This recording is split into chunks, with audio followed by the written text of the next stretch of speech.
Assalamualaikum warahmatullahi wabarakatuh. Perkenalkan, nama saya Brek Alfarisi dengan NIM 080128242936. Di sini saya merupakan mahasiswa aktif dari Universitas Sriwijaya jurusan Matematika angkatan 2024. Di sini saya merupakan mahasiswa dari kelas algoritma pemrograman, kelas L2 atau kelas B atau kelas genap. Di sini saya akan menjelaskan bagaimana menggunakan C++ untuk menentukan bila dia nilainya genap, dia akan positif, dan jika nilainya ganjil, dia akan negatif. Nah, di sini pertama itu kita menggunakan inputnya itu jelas input stream. Nah, itu using namespace std.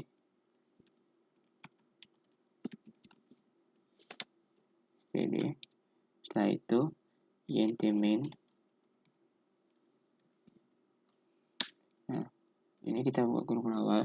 Di sini saya menggunakan integer itu ya antara lain n, setelah itu i, setelah itu deret dari. Nah, di sini saya menggunakan deretnya itu dari n.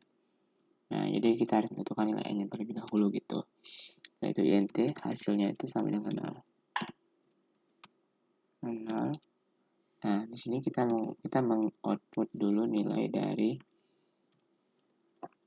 masukkan banyaknya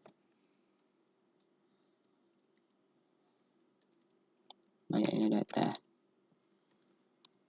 Nah, itu titik koma. Saya itu si in-nya itu kita menggunakan nilai n. Nah, setelah itu kita for. Itu kita harus masukkan nilai perulangan karena kita menentukan banyak nilai datanya itu dari berapa gitu. Nah, jadi lebih dipersingkat gitu dengan for i sama dengan 0 karena for itu dimulai selalu dengan dari 0 kurang dari n i plus plus karena i plus plus karena kita mau nyari perulangannya itu ditambah satu terus menerus gitu. Nah, selanjutnya kita jika dia memenuhi syarat i kurang dari n, maka dia akan masuk proses untuk mencetak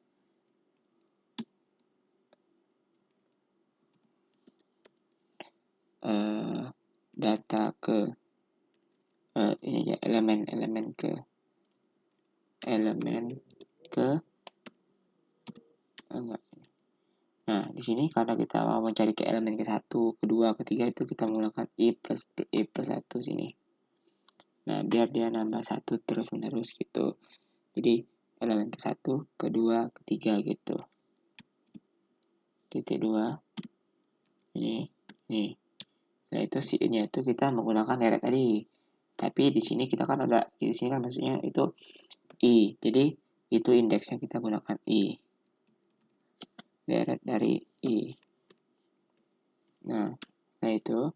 Nah, jika dia sudah memenuhi syarat dari i kurang dari n dan sudah selesai, tidak ada lagi maksudnya itu dianya tuh tidak memenuhi syarat dari i kurang dari n, maka dia akan keluar dari program. Nah, karena dia sudah keluar dari program, maka kita akan mencari perulangan untuk melihat apakah nilai itu positif atau negatif, apa nilai itu ganjil apa positif gitu. Ini sama dengan 0 i kurang dari n, i plus plus. I plus plus. Nah, ini kita buka kurung awal, buka. Nah, di sini jika dia termasuk dari i kurang dari n, maka kita kan menentukan beberapa opsi. Nah, yang opsi pertama itu jika dia nilainya genap, dia akan positif. Jika nilainya ganjil, maka dia akan negatif. Jadi kita menggunakan pernyataan kondisi. Nah, kan kita kan ingin mencari itu kan nilai dari yang genap itu positif, yang ganjil itu negatif. Berarti kita cari yang nilai genapnya aja dulu. Yaitu jika dia habis dibagi 2, maka dia genap kan. Berarti kita gunakan X. Ini I. Itu jika nilainya modulus. Kita menggunakan modulus 2. Dia sama dengan dia menghasilkan 0, hasil bagi akhirnya terus sama dengan 0. Maka dia akan mendapatkan nilai dari hasilnya itu positif. untuk di deret. Oh ya, ini tadi deret apa X sih? Deret, deret, ini deret. Nah, deret ini kan saya kan dari I. Jadi kita menggunakan I lagi, jangan lupa titik koma. Setelah itu, kan ini kan opsi yang pertama. Nah, opsi yang kedua itu kan jika salah, jika atau tidak benar, maka dia akan mencetak hasilnya itu negatif atau yang ganjil bakal negatif. Deret I. Nah, selanjutnya karena sudah menghasilkan ini, jadi kita akan mencetak hasil akhirnya tuh si out dari hasil akhirnya adalah, oh ya jangan lupa pakai petik 2.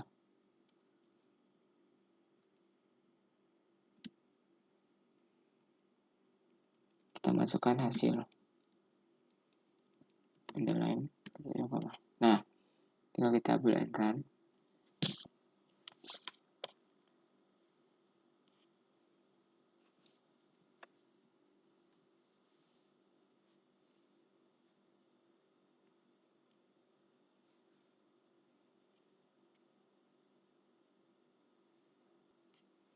Oke, jadi tadi itu ada kesalahan sedikit. Tadi di sini saya kurang tambahin L, itu kan hasil bukan hasil jadinya. Oke, tinggal kita build and run. Nah, sini. Bisa kita masukkan datanya itu ke 3, dan yang satunya 2, 5, 6.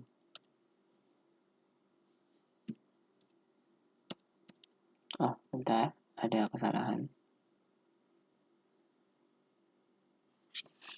Oke, jadi tadi itu ada kesalahan. Jadi di sininya di datanya ini saya ganti jadi 100 karena tadi itu error. Nah, jadi kita build and run.